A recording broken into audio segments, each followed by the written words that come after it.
The watcher presents Hollywood movie Ninja assassin. तो कहानी की शुरुआत होती है और हम देखते हैं एक हॉलीवुड नाम के गैंग लीडर पर अटैक होता है, जिसमें पलक झपकते ही उसके साथ साथ उसके गैंग के सभी मेंबर्स मारे जाते हैं और ये काम रहता है निंजास का। इस हादसे से हमें ये दिखाया जाता है कि निंजास कितने खतरनाक हैं। और इसके बाद हम देखते हैं एक आदमी को जिसका नाम राइजो रहता है और इस पर भी एक निंजा अटैक करने आती है, पर ये कोई मामूली आदमी नहीं था, ये खुद भी एक निंजा था। तो उल्टा यहाँ ये लड़की ही इसका शिकार हो जाती है। पर ये इसे मारने क्यों आई थी, इसकी वजह क्या थी? तो इसकी कहानी ये रहती है कि राइजो एक निंजा क्लैन से बिलोंग करता था, जो कि 1000 साल पुराना और सबसे जालिम क्लैन था। वो क्लैन बचपन में अनाथ बच्चों को ट्रेन कर उन्हें निंजा बनाता था और सोने के बदले में दुनिया में किसी भी शख्स को इनसे मरवाता था। तो बचपन में राइजो को भी इस क्लैन में शामिल किया गया था और इस जनरेशन का इन सब का मास्टर था ओजुनु।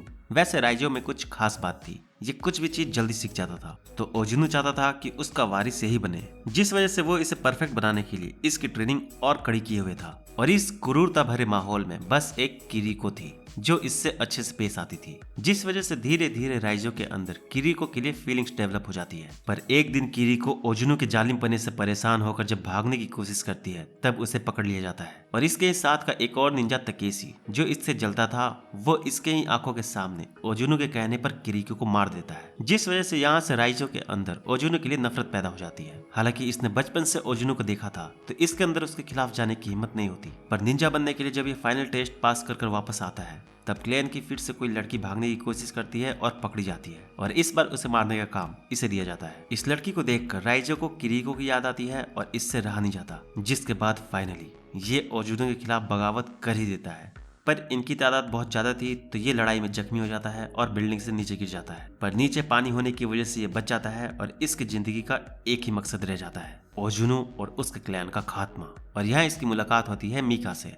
ये एक एजेंट थी और इनकी मुलाकात कैसे होती है, तो ये इन्वेस्टिगेशन कर रही थी पॉलिटिशियंस के एसेसिनेशन पर, जिसमें इससे पता चलता है कि जितने भी बड़े एसेसिनेशन हुए हैं उनमें लेन देन के लिए सोने का इस्तेमाल किया गया है। और इसे कैसे पता चलता है कि ये किसी निंजा क्लैन का काम है, तो हजारों साल से ओजुनु का क्लैन पेमेंट में सिर्फ 100 पाउंड्स ही गोल्ड लेता था। तो हर एसेसिनेशन के time exact 100 pounds gold transfer देखकर इसे डाउट होता है और ये एक रसिया के डिटेक्टिव के घर पहुंच जाती है। हालांकि वो अब मारा जा चुका था, पर उसकी पत्नी से पता चलता है कि उसके पति ने पिछले पॉलिटिशियन के एसेसिनेशन के जिम्मेवारों को ढूंढ निकाला था। पर एक तो उसने रिपोर्ट में निंजास का जिक्र किया था, तो कोई उसकी बातों पर यकीन नहीं किया और गवर्नमेंट खुद ओजुनु क्लैन का इस्तेमाल करती थी दूसरे देश के पॉलिटिशियंस को निपटाने के लिए। तो गवर्नमेंट ने ओजुनु को बचाने के लिए उसके पति को पागल घोषित करके उसे जॉब से निकाल दिया। और क्योंकि उसका पति जान गया था कि निंजास होते हैं, तो उन लोगों ने सबूत मिटाने के लिए उसे मार दिया। खैर, और अब क्योंकि मीका को भी निंजास के बारे में पता चल गया था और ये अपना इन्वेस्टिगेशन जारी रखे हुए थी, तो वो लोग इसे मारने पहुंच जाते हैं। पर उस एजेंट के घर पर राइजो को भी नजर थी, तो इसने मीका को देख लिया था, जिससे उसे पता चल जाता है कि निंजास अब इसके पीछे भी आएंगे। तो ये मीका को बचाने पहुंच जाता है और भागते टाइम राइजो इसे अपनी कहानी बताता है और इसे यकीन दिलाता है कि एक निंजा होते हुए भी क्यों वो ओजुनु को मारना चाहता है। पर मीका तो इस पर यकीन कर लेती है,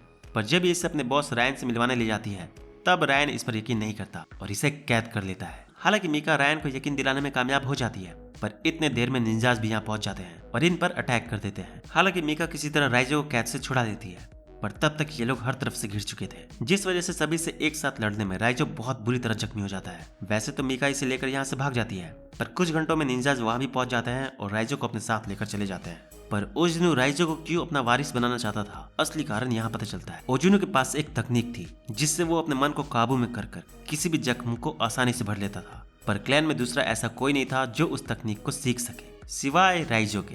तो जब ये लोग इसे लेकर जा रहे होते हैं, तब रास्ते में ये अपने जख्म भर लेता है और आखिर में मीका जितने देर इसके साथ थी, वो बस ऐसे ही टाइम पास नहीं कर रही थी, वो इसके अंदर एक ट्रैकर डाल देती है, जिस वजह से उन्हें इसका लोकेशन पता चल जाता है। और इससे पहले ये लोग राइजो को मारते मिया रायन के साथ मिलकर इन पर अटैक कर देती है और खुले आसमान में ये लोग गोलियों का सामना नहीं कर पाते, तो ये सभी मारे जाते हैं। हालांकि तकीशी और ओजुनु बच जाते हैं, पर राइजो सबसे पहले तकीशी से लड़ता है और उसे मारकर किरीको का बदला ले लेता है और फिर ओजुनु के पास पहुंचता है। पर ओजुनु आसान शिकार नहीं था, इसकी स्पीड बाकी निंजास से काफी ज्यादा थी, जिस वजह से ये इसे तुरंत मारकर अधमरा तो करता ही है, साथ ही मीका को भी जख्मी कर देता है। पर मीका को जख्मी करना इसकी सबसे बड़ी भूल साबित होती है, क्योंकि ऐसा होते ही राइजो बहुत गुस्से में आ जाता है और आखिरी टेक्निक जो थी, जो सिर्फ ओजुनु के पास ही थी, उसकी स्पीड ये उसे भी पार कर देता है और फिर देखते ही देखते ओजुनु को खत्म कर देता है और फिर आखिर में उस जगह पर जाकर चैन की सांस लेता है जहाँ से किरीको भागी थी। और मूवी यहाँ खत्म हो जाती है।